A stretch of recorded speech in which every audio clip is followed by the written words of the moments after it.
Okay, so the first one that we're going to be looking at here is the tapered axle.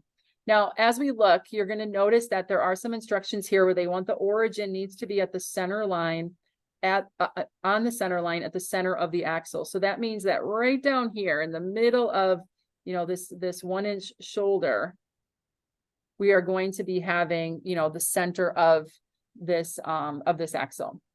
It also says that we have a 1/2 inch diameter hole goes through the origin. Okay, so that's going to go all the way through. And don't forget to create the 2 slanted keyways that are on either side here. So those are probably not as intuitive. So I want to show you those. And that's probably the main reason I'm looking at this. And then they also have a design change here. So go ahead and decrease that 4 inch dimension to 3.5, and then everything else remains the same.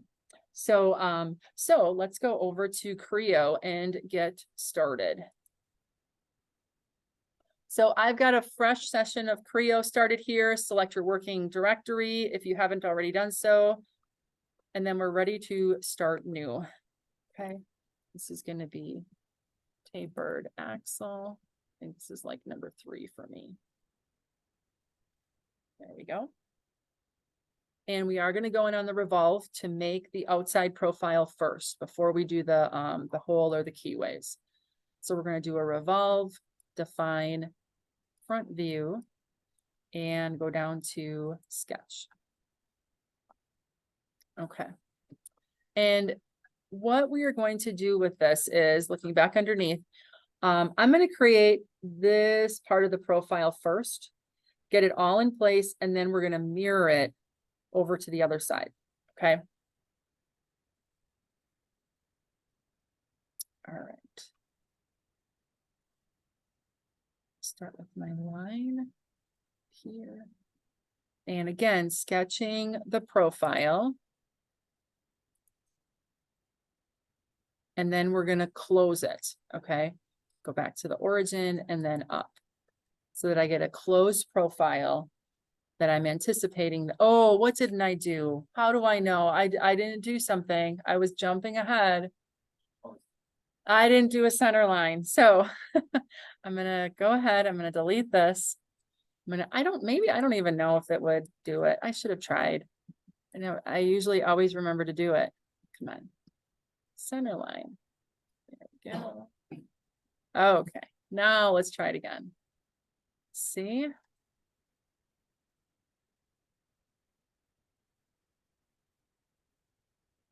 There we go. Okay, now you'll notice I've got my dimensions over the center line for those diameters. Perfect, perfect.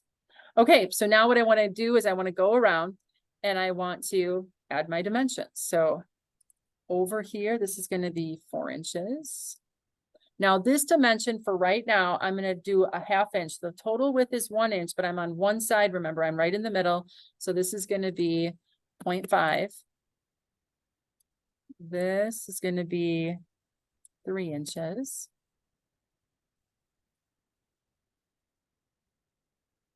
From this edge to this endpoint is going to be, oops, dimension. Look at the dimension. This is going to be 4 inches. The diameter right here is 1.5. The diameter on the end right here is 1 inch. And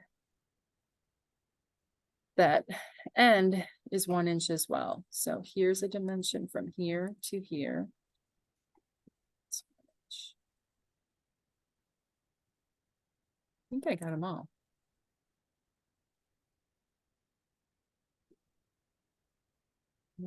It looks like I've got them, and I don't see any weak dimensions. So I'll wait a little bit, make sure that you guys have this, make sure you close it. All right.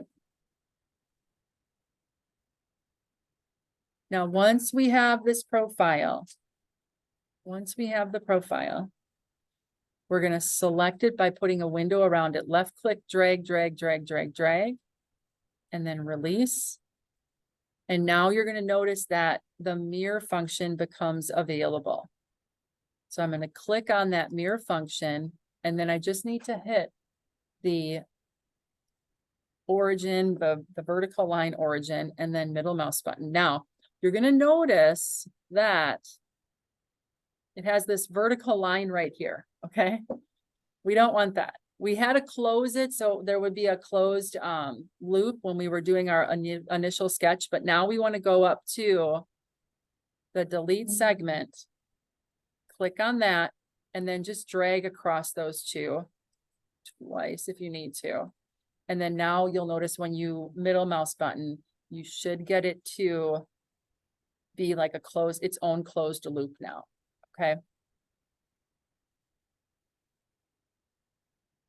Everybody with me so far on the mirror? Okay, now we have to add some dimensions. Even though we added some other dimensions before, they kind of went away when we did the mirror. I'm not sure exactly why, but our 4-inch dimension became a weak dimension. So to get this to be strong again, even though it's there, if you double click on it and put 4 in, it'll remain weak. Okay, so make it like 4.5. Okay, and then double click on it again and put it back to 4. Now it will be strong. Okay. Otherwise, if you just key in 4, double click over it, and you do 4 and 4 and 4, it'll always remain weak. Okay, so you have to change it to something and then back. So that one's good now. My 1-inch dimension is across the center. Then I need to add a dimension from one end to the other. The mouse button, and that's going to be 10. Perfect. I also need 8 inches from one side to the, oh, that's not going to, because it's got the 1 inch in here. So we'll leave it as it is right now. So I think we are good. I'm not going to add the reference dimension of 111.8 degrees because that's just a reference. So it's not a dimension that we need in there. If you want to add it, you can. I think we're good. Do you see anything that I'm missing? I think I don't see any weak dimensions. We've got 5 green check marks. We're ready to go. So let's rotate. There it is. And we're good. I'm going to change my style. It should be unshaded. Okay, good. Okay. Not a bad idea to do a quick save. Okay. All right. Now, I am confident that you can put the 1/2-inch diameter hole through it. Okay. I'm not gonna worry about that one. Let's look at that keyway on one end. Yes. Screenshots is good. Yeah. Yeah. Just make sure I have enough views to see everything in case, you know, if you need to add an extra view to see an internal feature, then just rotate the part. Yeah. So the question was, how are these going to be submitted? Screenshots like you've been doing. Okay. All right. So let's go to the end here, and we are going to do an extrude function. So we're going to extrude. We're going to be on the front plane. So you can just click on that front plane. It's not going to be part of the part. And what we're going to do is I'm going to zoom in on this area right here. Okay. This area right here. Now let's look at the geometry. I know it's not that easy to see. Okay. I think maybe on the handout, you can see it right here. That keyway goes up to, you know, that point right there. And then it just comes down, and then it's underneath here, and that's it. It's pretty impossible to make. So we're just going to put it in. There would normally be a radius on one end because of the nature of putting a keyway in, but we'll make it the way the geometry looks. So this is probably one very few times that I'll ever say, let's just put it in, even though we can't manufacture it, or don't worry about the manufacturing process. We normally do, but we're going to put it in as is. So we are going to go back to Creo, and we're sketching right now on that front plane. So we're going to add in a line, and I'm going to do a line that is going to be from here to the end point right there. Okay. Then what I'm going to do is I'm going to add another line, and it's going to be a vertical line going straight down like this. And then make sure that as you go over to the right and underneath here, make sure that you're parallel. Okay. If you don't, then we got to add the constraint later on, but it's right here right now. And we're going to go all the way to the end We're gonna click on that and then we're gonna go straight up. So making sure that that line is parallel there, okay? This way we only need one dimension. There's one dimension and it is not this one. Notice how they have a dimension from one end. We need the depth of it from the taper down in 1/8 of an inch. So we need to add a dimension and we're gonna go from that top line to the bottom line, and then we're gonna middle mouse button out here and make sure that our dimension is aligned with it. Okay, not a depth going vertically, but aligned with it. Okay, between the parallel lines, and this needs to be 0.125. Okay, so now if we look up here, you're gonna notice there are no weak dimensions because we went on the endpoints of the existing geometry. So it's gonna be those same places. If I go to feature requirements, I have 2 green check marks. I can hit okay. And then I'm gonna hit okay. Now it's gonna go into extrude mode. So it's thinking you wanna add material. I don't. I actually want to remove material. And remember, we're on the center plane here, okay? We have our sketch on that center plane. So we are gonna change our depth to be symmetric so it goes in even on either side of that center plane, symmetric, and the total width is going to be 1/8 of an inch, 1/4 of an inch. So 0.25, I'm sorry, 1/4 of an inch, 1/8 of an inch on either side, 1/4 inch total, 0.25. There it is. Okay, so as we preview it, that's exactly what we want. Okay, we're gonna hit okay. Okay, so any questions about creating that keyway? That is not very possible to make. What was that? It didn't let you mirror either. I know. Okay, if it doesn't, I'm just not exactly sure why, because the geometry is good, so we'll try it.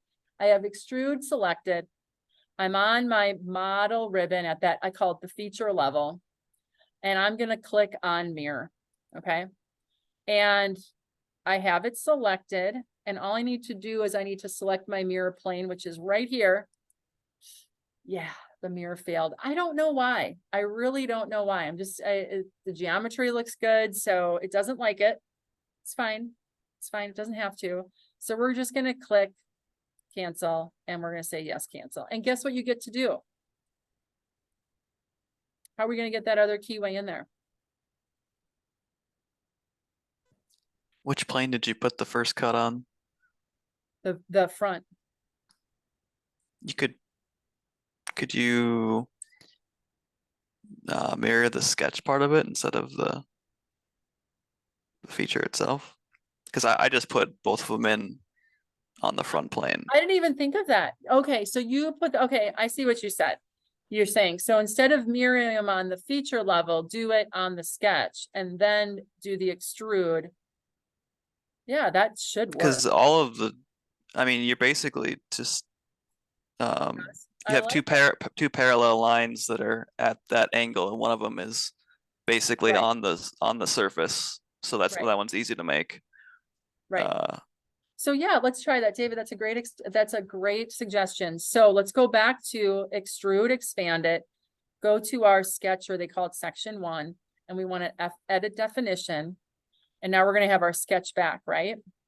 So this is where we want to select the geometry in our sketch, just like we've had in the past. So select the geometry, just put a left click, drag, and over window.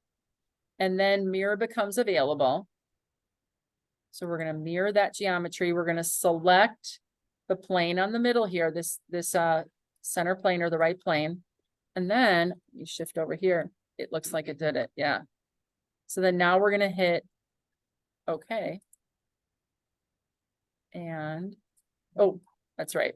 It remembered. So because let's just go back to the extrude. So when you hit okay, it's going to do all of the things that we did before. So it was symmetric, 0.25, remove material, and it did it. Yeah, look at that. It's on this end and that end. Okay. Yeah, that's, you know what? I'll try to remember to do that if it happens again. I don't know why it wouldn't mirror at the feature level. I don't understand why, but it didn't. Yeah. It didn't. Sometimes SolidWorks does that too, or it just doesn't want to mirror the feature. Like I think it might have something to do with if it's right on the edge, like especially a rounded part, it'll give me an error like about 0 thickness. Oh, okay. It could be something like that. I'm not sure. Maybe, but good suggestion. Thank you for suggesting to do it in there. So that saved a little bit of time. The other alternative would be just drawing it a second time, right? Left hand, right hand. And then you just get to do it twice. So, so that is the tapered axle. And again, I'm going to let you put in the very last feature. Okay, the very last feature and do the design change. So if we look at the assignment sheet, the last feature is to put a hole in here going all the way through. And then the design change is to change that 4" to 3.5, kind of getting you used to going in and making these changes, you know, and using the edit definition and stuff like that. Okay. Questions on the axle? Not too bad, right? Once you kind of saw that. So, so that's, I'm gonna leave it at that. If there are no questions, I'll stop the recording.